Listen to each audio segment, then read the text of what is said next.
Juga telah terhubung kami bersama dengan Ibu Stepi Aryani, pengamat intelijen dan keamanan nasional. Selamat malam Bapak Agung, selamat malam Ibu Stepi. Kalau menurut Bu Stepi sendiri sebagai pengamat intelijen, kira-kira langkah apa yang akan dilakukan Amerika Serikat dengan mengerahkan pasukan melalui darat? Iya, yang pertama tadi sudah disampaikan ya oleh Pak Agung. Jadi memang kalau kita lihat eskalasinya, marinir AS yang dikirim itu 2.500 sampai 5.000 ya, dengan target yang diserang sekitar 15.000 dan biaya operasi ini sekitar 11,3 miliar untuk 6 hari. Jadi benar-benar saya lihat ini adalah sebuah eskalasi ya, titik balik di mana kalau kita lihat konsentrasi Amerika dan Israel itu sejak tahun 91 yang tadinya memang menghadapi proksi ya, ini betul-betul mereka serius gitu ya. Jadi kalau kita cek lagi di sini Mas Bayu ya, bagaimana sebetulnya update terbaru dari pergerakan Amerika, Iran itu sebetulnya menurut Presiden Trump sebetulnya kayaknya mau deal gitu ya, tapi sebetulnya syarat-syarat belum terpenuhi.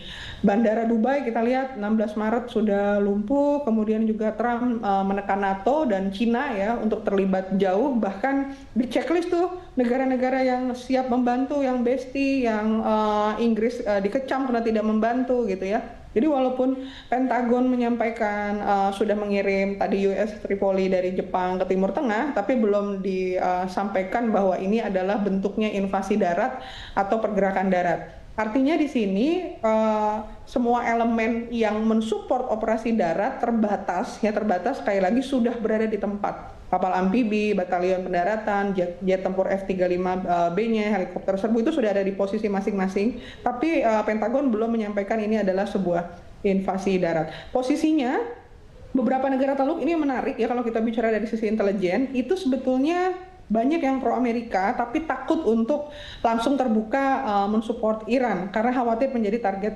serangan Iran, sehingga mereka hanya defense pasang pertahanan semesta. Kepentingan utama negara-negara Teluk di sini tentunya keamanan infrastruktur energi, stabilitas ekonomi mereka, dan tentunya mereka tidak ingin terlibat perang langsung. Kemudian NATO kalau kita cek lagi atau G7 ini ragu-ragu. Walaupun Presiden Trump menentang ya, Inggris, Prancis, Jerman itu mempertimbangkan berbagai opsi. Cina jelas di sini netral walaupun kapal Cina tetap jalan, Rusia membantu secara diam-diam ya suplai teknologi. Jadi kita lihat di sini kalau dari sisi intelijen mereka tidak bisa langsung berhadapan langsung, tapi tentunya ada channel-channel yang bisa digunakan ya, back channel yang bisa digunakan. Dan ini mulai dari pembersihan ranjau laut, pengawalan kapal tanker, itu sebetulnya sudah ada perkembangan. Kalau kita lihat 2-3 hari yang lalu ya, Iran juga sudah mulai membuka diri dengan negara-negara Teluk lain, tapi mereka menyatakan bahwa kami yang memegang kendali, kami tidak bisa ikut kepada permainannya Amerika. Dia nggak mau kalau harus mengikuti apa-apa saja syarat dari Amerika. Jadi kemungkinan perkembangan ini yang pertama kalau menurut saya skenario pertama adalah adanya eskalasi yang negosiasi, itu kecil kemungkinan, rendah sedang ya. Skenario kedua adalah operasi terbatas ya, ini yang paling mungkin yang tadi disampaikan oleh Pak Agung ya. Kemudian skenario C ya, invasi darat terbatas, tapi tentunya jumlah pasukan dan alutsistanya masih kurang kalau kita lihat perkembangan hari ini. Dan skenario D, eskalasi regional atau perang proksi. Jadi saya rasa yang B dan C tadi, apakah itu invasi terbatas atau memang hanya terbatas MAU saja, melancarkan operasi-operasi seperti pembersihan ranjau, pengawalan kapal tanker, dan lain-lain. Seperti itu Mas kalau kita lihat dari pergerakannya. Kalau tadi Ibu bilang juga Amerika Serikat juga sempat istilahnya melisting begitu ya, siapa saja nantinya negara-negara yang akan membantu begitu. Bukankah kemarin ini Inggris juga dan Spanyol juga sempat menolak, walaupun akhirnya Presiden Donald Trump juga akhirnya sempat mengultimatum begitu untuk menghentikan perjanjian ekonomi mereka begitu. Kira-kira ini apakah juga pergerakan darat ini juga bisa dibilang mungkin keputusasaan begitu, quote and quote keputusasaan Amerika Serikat yang memang mungkin dari udara saja mungkin sudah mulai menipis begitu? Ya, jadi yang pertama ketika kita bicara Iran, Timur Tengah ya, ini bukan seperti negara-negara lain yang kemudian mudah ditaklukkan begitu. Jadi ada hambatan-hambatan seperti medan, cuaca begitu ya, geopolitik juga di sini kita bicara bukan hanya masalah sekutu ya. Jadi ada berbagai faktor termasuk salah satunya minyak, energi dunia ya. Hmm. Nah, ini memang kalau kita lihat tiga keuntungan ya, ada beberapa fase. Pertama kalau operasinya tadi disampaikan maritim raid ya atau hanya Hormuz saja, keuntungannya kalau memang berhasil adalah Selat Hormuznya dibuka, stabil harga minyak dunia dan lain-lain.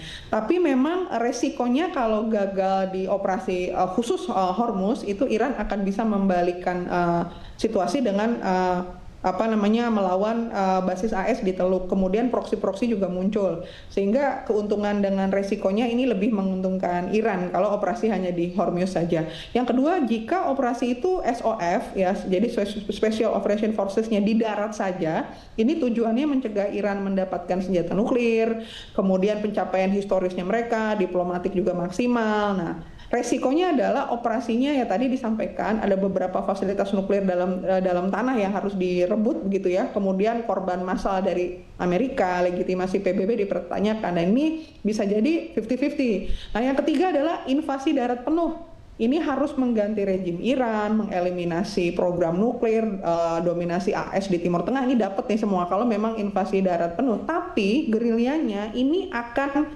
berlangsung lama, tidak mungkin dalam waktu cepat. Perang gerilya multi tahun, korban AS juga ribuan, biaya triliunan dolar. Ini sama yang disampaikan oleh Pak Agung tadi ya. Jadi panjang sekali. Dan ini agak sedikit kalau saya bilang kemungkinannya kecil gitu ya. Jadi tadi dari tiga tadi itu. Nah, jadi memang kalau tadi pertanyaannya bagaimana sih Inggris, kemudian NATO, nah mereka berhitung. Jadi disampaikan bahwa hubungan kami tetap baik dengan Amerika, tapi sekali lagi di balik hubungan baik itu ada hal yang lebih tinggi, yaitu adalah national interest-nya Inggris kan gitu ya, disampaikan pada saat pidato. Begitu juga dengan Spanyol dan lain-lain. Dan jangan lupa Mas, peperangan hari ini juga kita harus lihat ada yang namanya the power of apps, the power of medsos. Publik itu mengutarakan keinginannya, kemauannya, keberpihakannya. Jadi masing-masing kepala negara ketika mau mendukung A, B, C, D, dia cek dulu di masyarakat kami ini lebih pro mana, lebih bagus mana, saya akan kehilangan simpati publik atau tidak, saya akan dimusuhi dengan masyarakat saya atau tidak, kan begitu ya. Sehingga mayoritas publik di Eropa yang tadinya mungkin cuek dan melihat ini hanya geopolitik semata, sekarang sudah masuk ke arena kemanusiaan. Jadi publik di Inggris maupun di Spanyol justru banyak mendukung ketika pemimpinnya ini lebih netral dan tidak mau terlibat perang, begitu Mas. Jadi ini bukan hanya masalah geopolitik semata, tapi Iran sudah berhasil masuk ke arena cognitive warfare, bisa mempengaruhi negara-negara yang awalnya berseberangan hingga akhirnya menjadi netral. Jadi estomnya tuh yang tadinya membenci sekarang jadi geser nih ke tengah. Jadi kita netral aja deh. Itu kan sebuah keberhasilan ya, seperti itu. Dan ini merupakan bagian dari taktik intelijen kalau kita bicara hybrid war atau misalnya yang lebih besar lagi ya dari itu. Kampanye informasi adalah bagian dari proses merubah pemikiran, termasuk pemikiran dari negara-negara yang tadinya berseberangan dengan kita, gitu. Pemirsa, ada kembali di Breaking News pemirsa dan masih terhubung bersama kami pemirsa narasumber kami dalam dialog hari ini. Ada Bu Stepi sebagai pengamat intelijen yang tadi sudah melakukan beberapa dialog dan juga ada Bapak Agung Sasongko pengamat militer pemirsa. Pak Agung dan Bu Stefi masih bersama kami. Ya, kita tadi mau melanjutkan pembahasan terkait perang ini bukan hanya melibatkan senjata dari ketiga negara yang terlibat, tapi juga melibatkan dunia siber yang juga menghadirkan isu-isu yang juga riskan akan hoax begitu ya. Seperti apa? Mungkin tadi Bu Stefi bisa menjelaskan melihat ini seperti apa? Ya, yang pertama salah satu cara dalam hybrid warfare maupun kalau kita buka referensi Rusia Givrinaya Voina gitu ya, itu nomor satu adalah kampanye informasi. Dan kampanye informasi ini kerap digunakan negara-negara besar, negara-negara baju kepada negara target atau negara-negara berkembang. Salah satunya ada penyebaran disinformasi, hoax, hate speech, dan lain-lain. Nah, kedua adalah mengenai perkembangan AI. Jadi dalam perang generasi ke-6 ada istilah yang namanya AI warfare.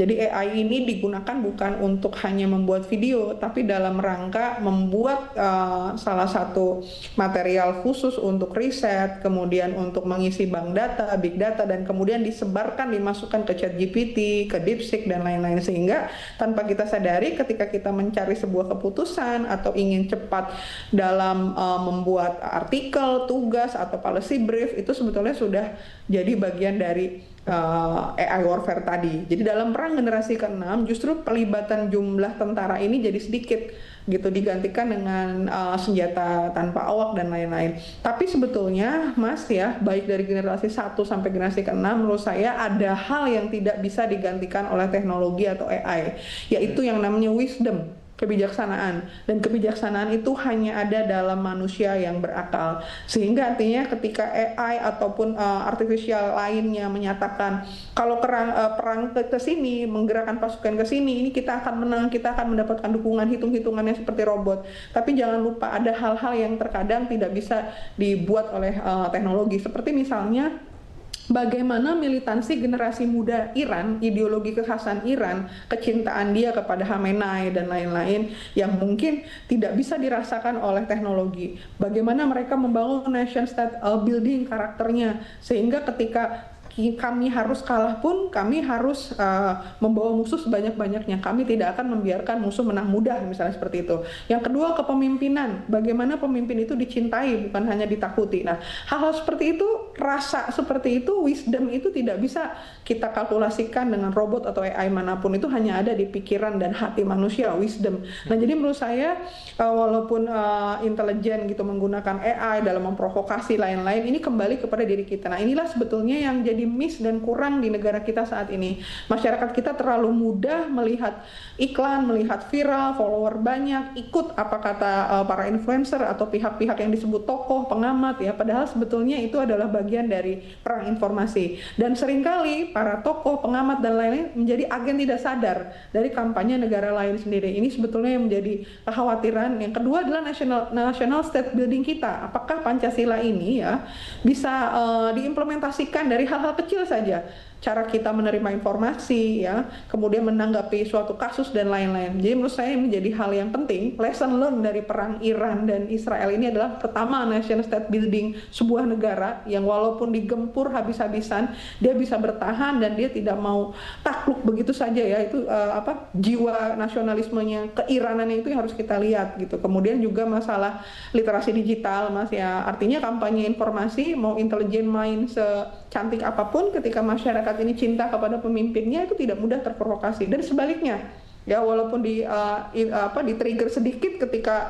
rapuh, rentan, vulnerable ya, daya tahan dari masyarakat itu sangat rapuh, dia akan mudah cepat kena eskalasi, mudah cepat kena demo, dan akhirnya ingin menumbangkan rejim misalnya.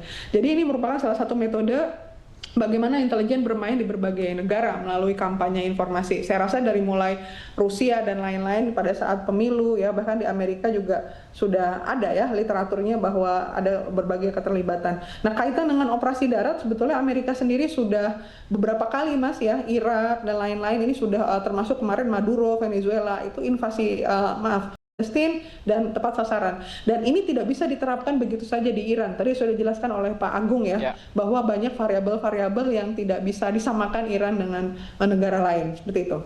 Kita harapkan juga ini mengartikan bahwa perang ini bisa segera mereda begitu ya, bahkan selesai begitu ya. Mengingat juga ini akan berdampak kepada banyak negara di dunia ini. Terima kasih banyak telah bergabung bersama kami Bu Stefi dan Pak Agung telah membahas isu yang sangat seru ini. Terima kasih banyak Bapak Ibu, selamat kembali beraktivitas.